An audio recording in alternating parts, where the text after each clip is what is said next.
Bismillahirrahmanirrahim. Assalamualaikum warahmatullahi wabarakatuh.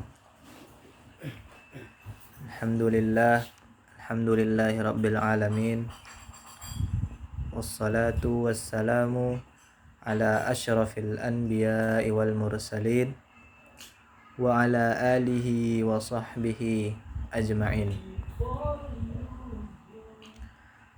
Pertama-tama, marilah kita panjatkan rasa puji syukur kita atas kehadiran Allah Subhanahu wa taala, yang mana Allah Subhanahu wa taala masih memberikan kepada kita begitu banyak nikmatnya sehingga kita masih bisa merasakan nikmatnya ataupun indahnya iman dan Islam hingga sampai saat ini. Kemudian sholawat dan salam semoga selalu tercurahkan kepada qudwah hasanah kita, uswatun hasanah kita, yakninya Nabi Muhammad sallallahu alaihi wasallam, dengan lafazkan Allahumma sholli ala sayyidina Muhammad wa ala ali sayyidina Muhammad. Baik, langsung saja. Perkenalkan, nama saya Muhammad Fatih Sadullah, NIM 21140200125.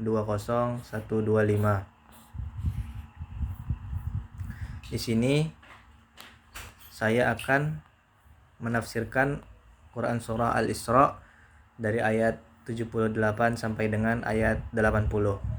Baik, sebelum itu saya akan membacakan ayatnya terlebih dahulu. A'udzu billahi minasy syaithanir rajim. Bismillahirrahmanirrahim.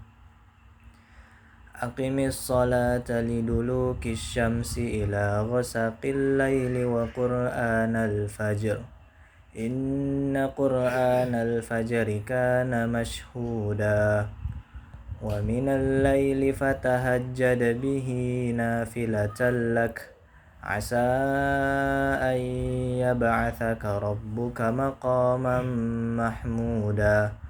Wa qur rabbi adkhilni mudkhala sidqin wa akhrijni mukhraja sidqin waj'al li min ladunka sultanan nasira. Wa qul ja'al haqqu wa zahaqal batil innal batila kana zahuqa. Yang artinya, dirikanlah sholat dari sesudah matahari tergelincir sampai dengan gelapnya malam, dan dirikanlah pula sholat subuh. Sesungguhnya sholat subuh itu disaksikan oleh para malaikat.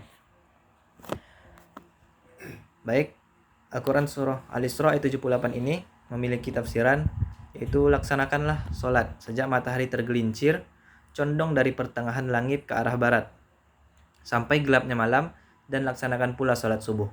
Sesungguhnya sholat subuh itu disaksikan oleh para malaikat, baik itu malaikat siang maupun malaikat malam. Perintah sholat pada ayat ini mencakup sholat 5 waktu. Sesudah tergelincir matahari adalah waktu untuk sholat zuhur dan asar. Kemudian sesudah gelapnya malam untuk waktu sholat maghrib, isya, dan subuh. Ayat ini memerintahkan agar Rasulullah Shallallahu Alaihi Wasallam mendirikan sholat sesudah matahari tergelincir sampai gelap malam dan mendirikan sholat subuh. Maksudnya di sini adalah mendirikan sholat 5 waktu, yaitu sholat zuhur, asar, maghrib, isya, dan subuh. Melaksanakan sholat 5 waktu ialah mengerjakan dan menunaikannya secara lengkap dengan rukun-rukun dan syarat-syaratnya, terus menerus dikerjakan sesuai dengan perintah Allah Subhanahu wa taala, baik secara lahiriah maupun batiniah. Yang dimaksud lahiriah ialah mengerjakan sholat sesuai dengan ketentuan yang ditetapkan oleh agama Islam. Sedangkan batiniah ialah mengerjakan sholat dengan penuh kekhusyukan, karena merasa keagungan dan kekuasaan Allah yang menguasai dan menciptakan seluruh alam ini. Rasulullah SAW memerintahkan kepada kaum muslimin untuk menyembah Allah dalam keadaan seakan-akan melihat Allah Subhanahu wa taala. Itulah ihsan sebagaimana sabda Rasulullah, "Al-ihsan an ta'budallaha ka'annaka tarahu, fa illam takun tarahu fa innahu yarak." Yang artinya, ihsan adalah bahwasanya engkau menyembah Allah Subhanahu wa taala seolah-olah engkau melihatnya. Dan jika engkau tidak dapat melihatnya, maka sungguhnya ia melihat engkau. Hadis riwayat Muslim dari Abu Hurairah. Apabila seorang hamba Allah mengerjakan sholat 5 waktu, berarti ia telah mengerjakan salah satu rukun Islam, sebagaimana hadis Nabi Muhammad SAW. Islam didirikan atas 5 syarat. Yang pertama, syahadat. Kemudian, bahwa tidak ada Tuhan selain Allah Subhanahu wa taala, dan bahwa Muhammad adalah utusan Allah, mendirikan sholat, membayar zakat, puasa Ramadan, dan berhaji ke Baitullah bagi yang mampu melakukan perjalanan. Hadis riwayat Muslim dari Abdullah bin Umar radhiyallahu anhu. Dalam ayat ini diterangkan bahwa sholat subuh itu disaksikan oleh para malaikat. Maksudnya ialah pada waktu subuh itu malaikat penjaga malam bertemu dengan malaikat penjaga siang untuk pergantian tugas, dan keduanya melaporkan kepada Allah bahwasanya orang yang bersangkutan sedang melakukan sholat ketika mereka tinggalkan. Sebagaimana diterangkan dalam hadis Nabi Muhammad SAW dari Abu Hurairah bahwasanya Nabi Muhammad SAW bersabda, malaikat malam dan siang bergantian dalam tugasnya. Mereka berkumpul pada waktu sholat subuh dan sholat asar. Maka naikilah malaikat yang menjagamu pada malam hari, dan Tuhan bertanya kepada mereka, padahal Allah lebih mengetahui tentang kamu, bagaimana keadaan hambaku waktu engkau tinggalkan? Para malaikat tersebut menjawab, kami datang kepada mereka dalam keadaan sholat, dan kami tinggalkan mereka pun dalam keadaan sholat. Hadis riwayat Bukhari dan Muslim. Mengenai keutamaan mengerjakan sholat subuh pada awal waktunya, Ar-Razi berkata, sungguhnya pada waktu subuh itu manusia menyaksikan tanda-tanda kuasaan Allah dan kebesaran hikmahnya di langit dan di bumi.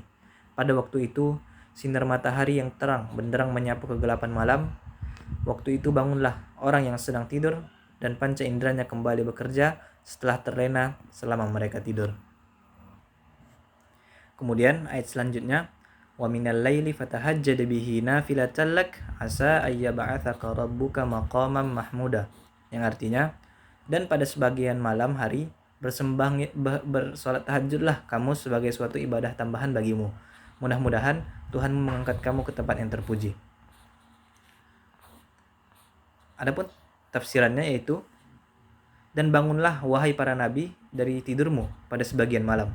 Bacalah Al-Quran dalam salat malam, supaya salat malammu menjadi tambahan bagimu untuk meninggikan kualitasmu dan meningkatkan derajatmu. Semoga Allah membangkitkan kamu dalam pemberi syafaat bagi sekalian manusia pada hari kiamat kelak, sehingga Allah merahmati mereka dari kondisi yang meliputi mereka, dan engkau menduduki kedudukan yang dipuji oleh orang-orang terdahulu dan orang-orang yang datang terbelakangan.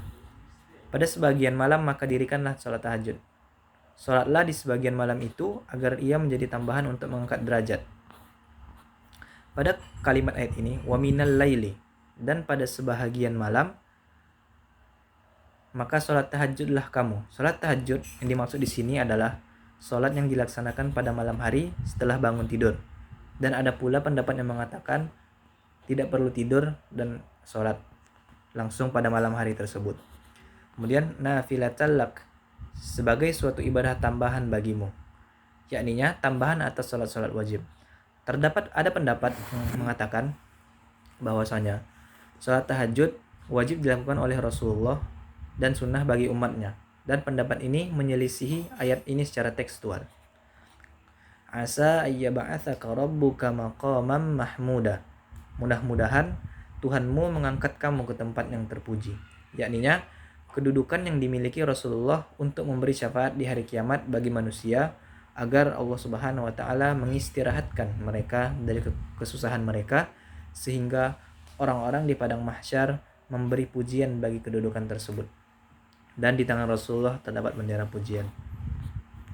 Dan pada ayat ini pula terdapat peringatan bagi setiap umat muslim tentang kebaikan balasan yang akan mereka terima jika menghidupkan malamnya dengan ibadah kepada Tuhannya, dan sesungguhnya bagi mereka tempat berpijak di sisi Tuhannya tergantung kedudukan mereka dalam beribadah.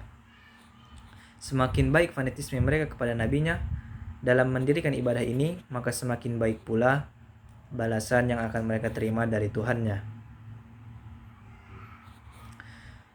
Ada pula tafsiran selanjutnya, dan pada sebagian malam, yaitu sepertiga malam terakhir, dirikanlah sholat tahajud seusai tidur, wahai Nabi, sebagai suatu kewajiban tambahan bagimu setelah sholat fardu. Barangkali Allah akan membangkitkan dan mendirikanmu pada hari kiamat di maqam yang terpuji, yang mana kamu dipuji-puji oleh seluruh manusia, yaitu maqam syafaat yang agung dalam menentukan suatu hukum.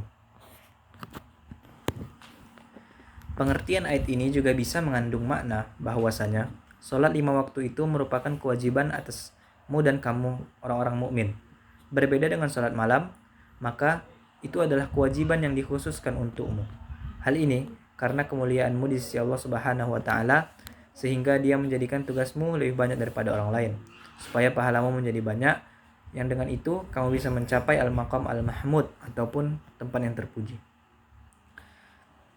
Ia merupakan kedudukan, adapun maqam mahmud ini kedudukan yang dipuji-puji oleh orang yang terdahulu dan yang akan datang, yaitu kedudukan bisa memberi syafaat tertinggi tatkala seluruh makhluk meminta syafaat kepada Nabi Adam, kemudian Nabi Nuh, Ibrahim, Musa, Isa.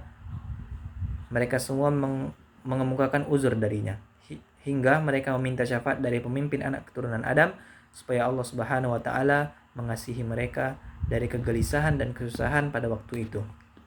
Beliau pun menerima syafaat kepada Rabb-Nya. Kemudian Allah pun mengizinkan beliau untuk memberikan syafaat, menempatkan beliau di tempat yang mana orang-orang terdahulu hingga orang-orang yang datang belakangan merasa iri untuk mendapatkannya. Sehingga hal itu menjadikan karunia Nabi Muhammad SAW bagi seluruh makhluk yang ada di muka bumi ini. Kemudian ayat selanjutnya, wa qur rabbi adkhilni mudkhala sidqi wa akhrijni mukhraja sidqi wa ja'alni min ladunka sultanan nasira. Yang artinya, dan katakanlah, ya Tuhanku, masukkanlah aku secara masuk yang benar, dan keluarkanlah pula aku secara keluar yang benar, dan berikanlah kepadaku dari sisi Engkau kekuasaan yang menolong. Pada ayat ini mengandung makna, dan katakanlah, wahai Nabi Muhammad, ya Tuhanku, masukkanlah aku ke tempat masuk yang benar dan dengan cara yang benar, baik dalam urusan dunia maupun akhirat, dan keluarkan pula aku ke tempat keluar yang benar dengan cara yang benar pula, baik itu urusan dunia dan akhirat, dan berikanlah kepadaku dari sisimu kekuasaan yang dapat menolongku menghadapi orang-orang yang memusuhiku. Ayat ini berkaitan dengan hijrahnya Nabi Muhammad dari Mekah ke Madinah. Di dalamnya terkandung perintah agar Nabi Muhammad memohon kepada Allah agar memasuki Madinah dengan cara yang benar dan keluar dari Mekah dengan cara yang benar pula. Ada juga yang menafsirkan agar kita memasuki kubur dengan baik dan keluar darinya pada hari kebangkitan dengan baik pula. At-Tirmidzi meriwayatkan dari Ibnu Abbas bahwasanya Nabi berada di Mekah lalu diperintahkan Allah untuk hijrah. Maka turunlah ayat ini. Allah Subhanahu wa taala memerintahkan kepada Nabi Muhammad sallallahu alaihi wasallam agar mengucapkan doa yang tersebut dalam ayat ini, yang maksudnya, wahai Tuhanku, masukkanlah aku ke tempat yang Engkau hendaki, baik itu dunia maupun di akhirat, dan tempatkan pula aku ke tempat yang Engkau kehendaki, baik dunia dan akhirat. Di antara contoh masuknya Rasulullah sallallahu alaihi wasallam ke suatu tempat dengan benar, yaitu pada saat beliau dan para sahabat memasuki kota Madinah sebagai orang-orang yang hijrah dari Mekah, memasuki kota Mekah di waktu penaklukan kota itu, masuk kubur setelah mati, dan memasuki tempat yang diridhai oleh Allah Subhanahu wa taala, seperti masuk masjid, rumah sendiri, rumah sahabat, dan kenalan setelah meminta izin darinya, dan sebagainya. Keluar dari semua tempat yang dikehendaki oleh Allah Subhanahu wa taala, seperti keluar dari kota Mekah sewaktu ia hijrah, kemudian keluar dari kubur waktu hari kebangkitan, dan ataupun keluar dari semua tempat yang dikehendaki oleh Allah Subhanahu wa taala, seperti kota-kota yang menjadi tempat melakukan perbuatan maksiat dan sebagainya. Allah Subhanahu wa taala juga memerintahkan kepada Nabi Muhammad agar berdoa kepadanya supaya dijadikan orang yang menguasai hujjah dan alasan yang dapat diterima. Dan ketika berdakwah dapat memuaskan orang-orang yang mendengarkannya sehingga bertambah pula kekuatan imannya. Jika yang mendengar orang kafir, hati mereka menjadi lunak dan mau masuk ke dalam Islam. Sebagai jawaban terhadap doa Nabi Muhammad itu, Allah menerangkan bahwasanya Dia memelihara Nabi dari segala macam tipu daya manusia dan akan menenangkannya terhadap orang-orang kafir sebagaimana dalam firman Allah, dan Allah memelihara engkau dari gangguan manusia. Sungguh Allah tidak memberimu petunjuk kepada orang-orang kafir. Quran surah Al-Maidah ayat 67. Baik, mungkin sekian tafsiran ataupun penjelasan yang dapat saya sampaikan mengenai Quran surah Al-Isra ayat 78 sampai dengan ayat ke-80 ini. Kurang dan lebihnya saya mohon maaf. Wabillahi taufiq wal hidayah. Wassalamualaikum warahmatullahi wabarakatuh.